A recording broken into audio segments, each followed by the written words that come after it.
The New York Rangers went into this season with the intention on being a Stanley Cup contender, had a pretty good start to the season there right at the beginning, then fell off for quite a while. There was multiple months there where this Rangers team was playing some absolutely just terrible hockey for the most part, up until January pretty much, where at the beginning of 2025, in January, this team has definitely started to play much better hockey and has really started to string along a lot more wins together, which has put themselves in a much better spot to really have a good chance at possibly making a wild card spot, and even at this point, potentially getting back into that top three in the Metropolitan Division. And that is, something that a while ago, a few weeks ago, I would have thought was nearly impossible, but now with the way things have been going with the Rangers,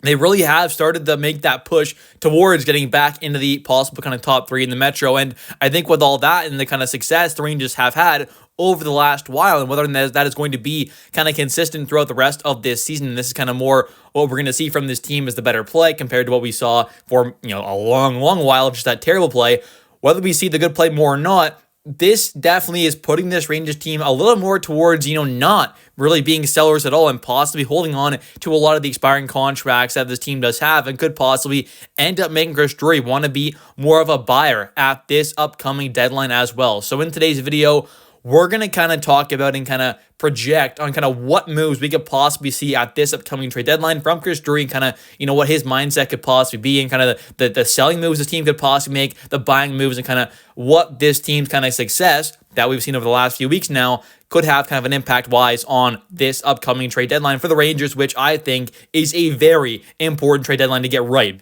So starting off here, like I said, the Rangers have definitely played much better hockey in the month of January. Since January 1st, this team has looked like a much improved team. And, like I said, whether that's going to be kind of what we see for the most part long-term for the rest of this season, or whether they're going to revert more back towards what we saw in the previous couple months and weeks and all that kind of stuff, we'll have to wait and see. But it is still nice to see this Rangers team, get back on track there, get back towards their winning ways, make a push towards the playoffs. And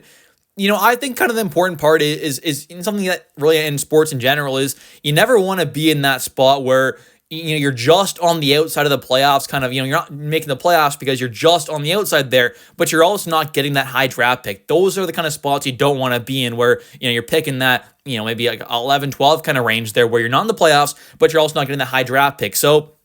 in my opinion, with the way the Rangers have been playing, I really don't see them being a true kind of bottom tier team in the NHL. I just don't really see that happening at this point. I mean, maybe they do kind of fall back off and really kind of revert back to their terrible play, but in my opinion, I just don't think that they're going to fall that far down the standings. I just think they're too good of a team to be that bad, and especially with a goaltender like Igor Shesterkin, with him heating up quite a bit as of late, there really is no chance unless he completely gets hurt or falls off the map that this Rangers team is going to finish, more than the bottom five in the standings. So I think going out there, trying to make the playoffs is the right decision for this team. And, yes, it would be amazing to get a top 5 draft pick in this draft because it is a loaded class. I think, in my opinion, in that top 5 or 6 players, I think there are some really elite talents, and there truly are, 5 or 6 kind of, top pairing defensemen kind of guys or top pairing kind of forwards. And really, there is only kind of one defenseman at that top there, but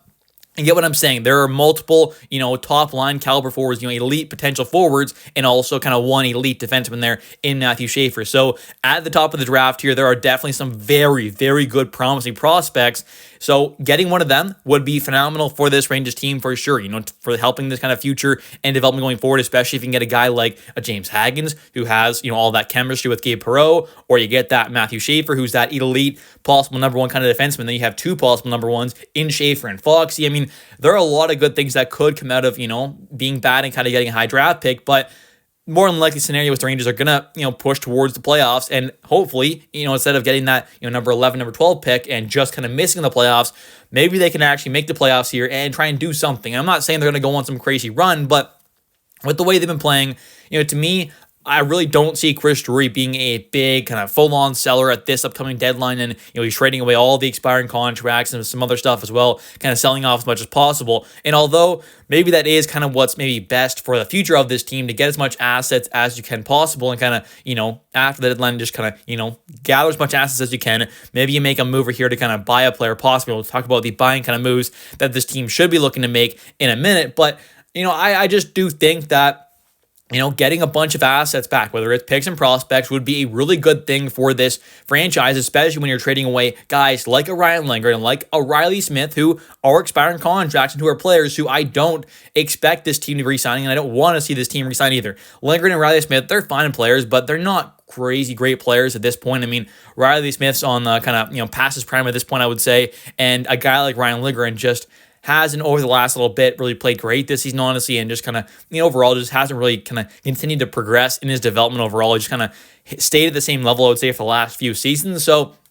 with this season kind of taking maybe a bit of a step down, moving on from him makes a lot of sense there, especially with him being an expiring contract and a free agent. So in my opinion, trading away some of these guys, getting back some decent assets would be good, but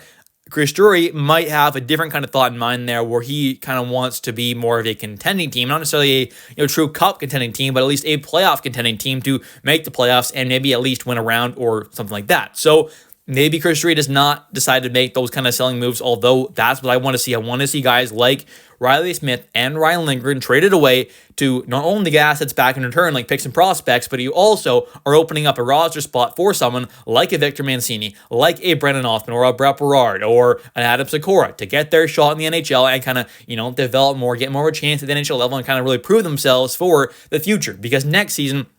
yes, this team very well could end up having a lot of cap space available and, could end up making a lot of moves, but you still would like to have some of these young guys really kind of take their steps in their development and really kind of show themselves to be impactful players at the NHL level while they are on their entry-level contract. So giving a longer look to someone like a Victor Mancini to kind of really see what you could possibly get out of him going forward wouldn't be a bad idea. And obviously things can change over a few games, this season compared to next season, but you still want to give them that experience. So I think getting a guy like Victor Mancini back in this lineup a little more, possibly, whether it is, down the road a little more towards the end of the season, might not be the worst idea, but those kind of things are probably not going to happen as much unless we do see a bunch of expiring contracts traded away, which at this point, I'm not quite sure we're going to see, which is a little unfortunate, but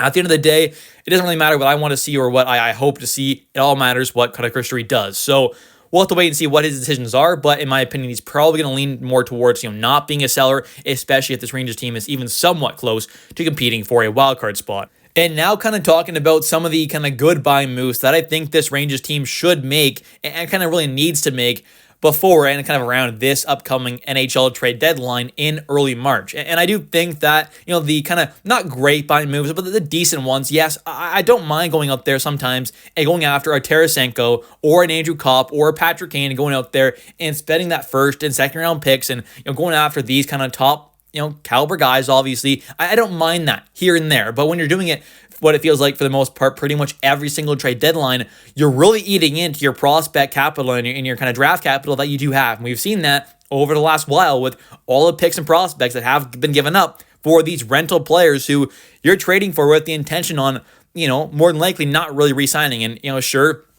the Rangers were in the mix to kind of re-sign Kane and Kopp and Tarasenko for a minute at least, and there were some rumors, here and there, but for the most part, let's be honest here, when those guys were traded for, there wasn't really the kind of, big intention on kind of really re-signing them, in my opinion. I just think they were kind of guys who, were picked up to kind of really help with the deadline and, maybe could be brought back, but it really wasn't the kind of main idea. The main idea was just kind of bring them in for, the last little bit of the regular season and then help for playoffs and kind of see what happens there. Obviously, it did not really fully work out with this team, obviously winning that cup. But what I'm trying to talk about here is, here and there, trading away some high-tier assets for rentals is fine. I'm okay with that. But when you're doing it consistently like this Rangers team has done, and you're not getting the job done, you're eating away a lot of future assets for stuff that just is, it's helping a bit in the playoffs, but for the most part,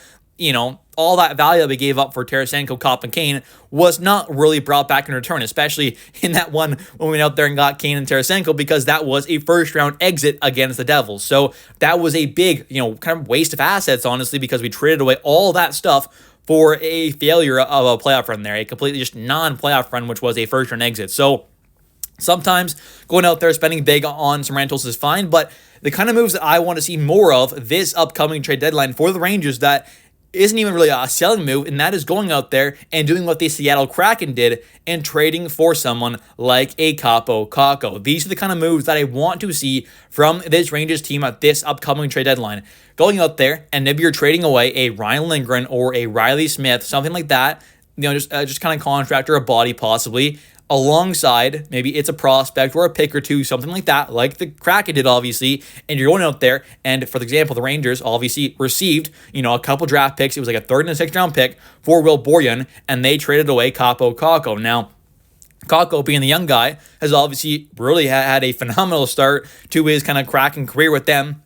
where he's lighting things up offensively, playing some great hockey, being a valuable contributor to the team. And, the Rangers, I think, should be and kind of could benefit from going out there and making a move like that for themselves, but this time going out there and getting that Kakko instead of trading away that Kakko. So, obviously there's not a ton of guys like him in that kind of a spot where they're, former high draft pick, former high prospect who maybe aren't in the kind of best spot right now who are available for a trade. That's kind of the thing is, what kind of young guys like that are truly available for a trade and who aren't going to cost a ton. That's kind of the question mark there. But if there are some of those players available and teams are willing to trade them to the Rangers there for some of the stuff that this team does have, I would definitely be really for that if I was Chris Drury. Those are the kind of moves that can help you right now and also in the future. But anyways, I want to thank you all so much for watching this video. If you have enjoyed, definitely hit that like and subscribe button for daily New York Rangers content. And if you are a New York Rangers fan, definitely don't forget to comment down below your thoughts on this whole situation here and kind of